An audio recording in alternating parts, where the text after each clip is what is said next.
ESA പ്രഖ്യാപനവുമായി ബന്ധപ്പെട്ടുണ്ടായിരിക്കുന്ന കത്തോലിക്ക കോൺഗ്രസ് നേതൃത്വത്തിലുള്ള പ്രതിഷേധങ്ങൾ തുടരുകയാണ്. നമ്മളതിൻ്റെ ചില കാര്യങ്ങളൊക്കെ ഈ നാളുകൾ ചെയ്തു കഴിഞ്ഞു. ജാഗ്രതാ ദിനം, പ്രതിഷേധ ദിനം ഒക്കെ വഞ്ചനാ ദിനം ആചരിച്ചു. ഇനി നമ്മൾ ഈ പ്രതിഷേധം പരസ്യമായിട്ട് സർക്കാർ തലത്തിൽ എത്തിക്കാനുള്ള ശ്രമം നടക്കുകയാണ്. അതിൻ്റെ പ്രതിഷേധ സംഗമമാണ് ഇന്നിവിടെ നടക്കുന്നത്. ഇന്ന് റെമിജിയസ് ഇഞ്ചനാനിയിൽ പിതാവ് ഈ പ്രതിഷേധ സംഗമം ഇവിടെ ഔദ്യോഗികമായിട്ട് ഉദ്ഘാടനം ചെയ്യും. നാം കർഷകർ നേരിടുന്ന വലിയൊരു പ്രതിസന്ധിയാണ്.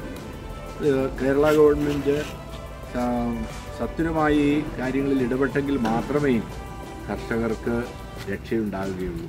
എന്നാൽ കൃത്യസമയത്ത് കാര്യങ്ങൾ കേന്ദ്ര ഗവൺമെൻറ്റിൽ അറിയിക്കുവാൻ പരാജയപ്പെടുന്നുവെന്നാണ് ഞങ്ങൾക്ക് മനസ്സിലാകുന്നത്. ഈ പരാജയം കർഷകരോടുള്ള വലിയ വെല്ലുവിളിയാണ്. ഞങ്ങൾ ഒറ്റക്കെട്ടായി നിന്ന് ഇതിനെതിരെ ശക്തമായ പ്രതിഷേധ പരിപാടികളുമായിട്ട് മുന്നോട്ട് പോകും എന്ന് തന്നെയാണ് ഞങ്ങൾക്ക് പ്രഖ്യാപിക്കുന്നത്. അതിന് ഈ കത്തോലിക്ക കോൺഗ്രസ് ഈ വലിയ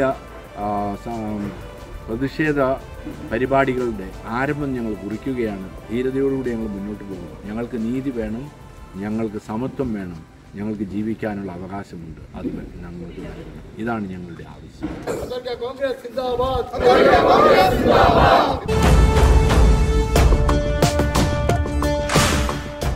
ജനവാസ മേഖലകൾ ഒഴിവാക്കിയ ESA മാപ്പ് ഉടൻ പ്രസിദ്ധീകരിക്കണമെന്ന് കത്തോലിക്ക കോൺഗ്രസ് ബിഷപ്പ് ലെഗേറ്റ് മാർ റെമീജിയോസ് ഇഞ്ചനാനിയിൽ ആവശ്യപ്പെട്ടു. കത്തോലിക്ക കോൺഗ്രസിന്റെ നേതൃത്വത്തിൽ കോഴിക്കോട് നടന്ന പ്രതിഷേധ സംഗമം ഉദ്ഘാടനം ചെയ്ത് സംസാരിക്കുകയായിരുന്നു അദ്ദേഹം. ESA സംബന്ധമായി കേന്ദ്രത്തിന് സമർപ്പിക്കുവാൻ സംസ്ഥാനം തയ്യാറാക്കിയിരിക്കുന്ന ജിയോ കോർഡിനേറ്റുള്ള മാപ്പിൽ ജനവാസ മേഖലകൾ ഉൾപ്പെടുന്നില്ല എന്ന് ഉറപ്പാക്കുന്ന മാപ്പ് ജനങ്ങൾക്ക് പരിശോധിക്കുവാനും കരട് വിജ്ഞാപനത്തിനെതിരെ പൊതുജനങ്ങൾക്ക് പരാതികൾ സമർപ്പിക്കുവാനും അടിയന്തരമായി ഡൈവേഴ്സിറ്റി ബോർഡിന്റെ വെബ്സൈറ്റിൽ പ്രസിദ്ധീകരിക്കുവാനും പൊതുജനങ്ങൾക്ക് പരാതികൾ സമർപ്പിക്കുവാൻ ആവശ്യമായ 60 ദിവസങ്ങൾ നൽകുവാനുള്ള നടപടികൾ സ്വീകരിക്കണമെന്നും മാർ ഇഞ്ചനാനിയിൽ വ്യക്തമാക്കി. വില്ലേജുകളുടെ പേരിൽ ESA പ്രഖ്യാപനം എന്നതൊഴിവാക്കി വാർഡടിസ്ഥാനത്തിൽ വനമേഖലയെ തിട്ടപ്പെടുത്തി ജിയോ കോർഡിനേറ്റ് മാപ്പ് തയ്യാറാക്കി കേന്ദ്രത്തിന് സമർപ്പിക്കുവാനും തീർച്ചപ്പെടുത്തുവാനും നടപടികൾ സ്വീകരിക്കണം.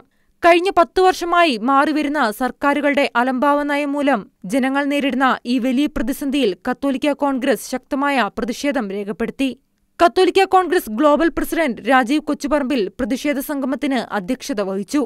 ജനറൽ സെക്രട്ടറി ഡോക്ടർ ജോസ് കുട്ടി ജെ ഒഴുകിയിൽ, താമരശ്ശേരി രൂപതാ president doctor Chacko Kalamparambil, father Sabin Thoomullil, advocate Tony Punchakunnel, Treesa Liz Sebastian, Rajesh John, Benny Antony, doctor KP Shaju, Shaji Kandathil, Saji Karottu, Joseph Muthedathu, Shando Thagiyel, doctor Alphonsa Vincent Pottananikkal, Baby Kizhakkebhagam തുടങ്ങിയവർ പ്രസംഗിച്ചു.